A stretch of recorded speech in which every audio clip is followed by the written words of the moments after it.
Globalization. It's a word that gets thrown around all the time, right? But what does it actually mean, for the world and more importantly, for you and me? All right, let's get into it. We're going to break down how our world got so connected. Okay, first up, a quick question. Just look around you. Think about the phone that's probably in your hand, or maybe the coffee sitting on your desk. I mean, they couldn't seem more different, right? But believe it or not, they have something really deep in common. What do you think it is? Well, the answer is they're both products of one single super powerful force. A force that honestly shapes our daily lives more than we probably even realize. And that force? It's globalization. So what is this thing, really? Well, the textbook definition is basically the growing connection, the interdependence of the world's economies, its cultures, its people. And it's all driven by trade, technology, and money flying across borders. Now, this isn't exactly new. It's been happening for ages.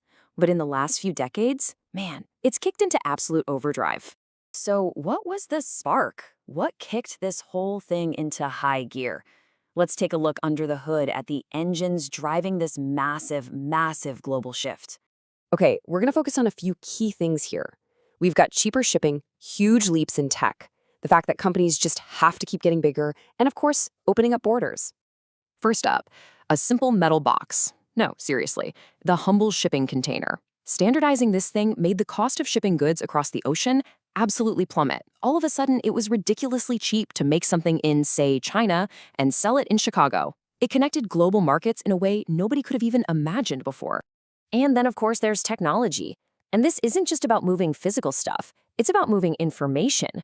Think about it. The internet, fiber optic cables, smartphones, it all made it basically free to talk to anyone, anywhere, instantly.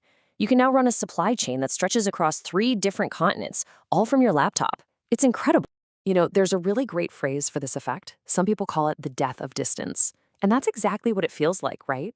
Technology has just collapsed the world. And the third big driver, it's all about getting bigger. Economies of scale. See, as companies grow, they get more efficient. But eventually, they just outgrow their own backyard. A single country just isn't a big enough playground anymore. So to keep growing, they have to go global. They need new customers, new places to get their materials. So you've got all these forces at play, right? Cheaper shipping, instant communication, the need to grow, and all of this sets the stage perfectly for the main characters in our story, the global giants, the multinational corporations. So what exactly is a multinational corporation, or MNC for short? Well, it's pretty much what it sounds like. It's a company that has physical operations, we're talking offices, factories, the whole shebang, in at least one other country besides its home turf. These guys are the real heavy hitters on the world stage. And here's where your jaw might hit the floor. These companies aren't just big, they are colossal. We're talking economic giants. Get this, a lot of these MNCs have budgets that are bigger than the entire economies of many small countries. Just let that sink in for a second. So why do they do it? Why go global? Well, it's all part of a very smart playbook. They can tap into brand new markets to grow, get way more efficient, find cheaper or better materials, cut down on shipping costs, and yeah, even take advantage of different tax rules around the world. Okay, but this whole giant interconnected web, it has real-world consequences. And it's not a simple good or bad story. It is absolutely a two-sided coin. There are definitely winners, but there are also losers. So let's look at both sides. On the plus side, globalization can create tons of jobs, spread amazing technology, and really kickstart economic growth. But there's a flip side. It can also make the gap between the rich and poor even wider. It can have a really negative impact on the environment. And then there's outsourcing, which leads to this thing called the race to the bottom. That's when companies chase the absolute lowest wages and the weakest rules, which can gut industries in one country while potentially taking advantage of workers in another. All right, to make all this a bit more real, let's zoom in on a specific example, Ireland.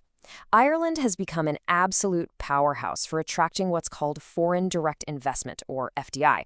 And all FDI really is when a company from one country invests in another one, like, say, an American company building a factory in Dublin. It's a huge part of how globalization works on the ground. And we're not talking about a small-time player here. Ireland's capital, Dublin, was just ranked the #1 large city in the entire world for attracting this kind of foreign investment. That's a huge deal. So what does that actually mean for the average person? Well, take a look at this. The number of jobs in these foreign-owned companies is growing at 7% a year. Now compare that to the national average, which is 3%. That's more than double. We're talking about a massive, massive impact on jobs. And you might be asking, why Ireland? Well, a big part of it is that the country itself invested heavily in making itself a great place to do business.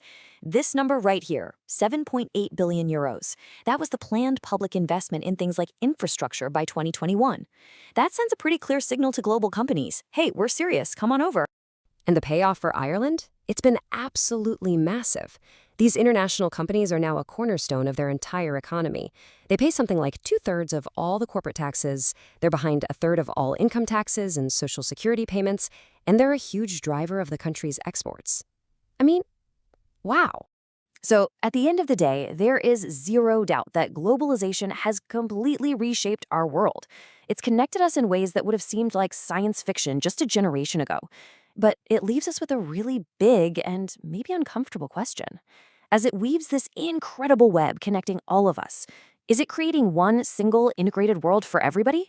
Or is it actually creating two? One for the people who get all the benefits, and another for the people who just get left behind.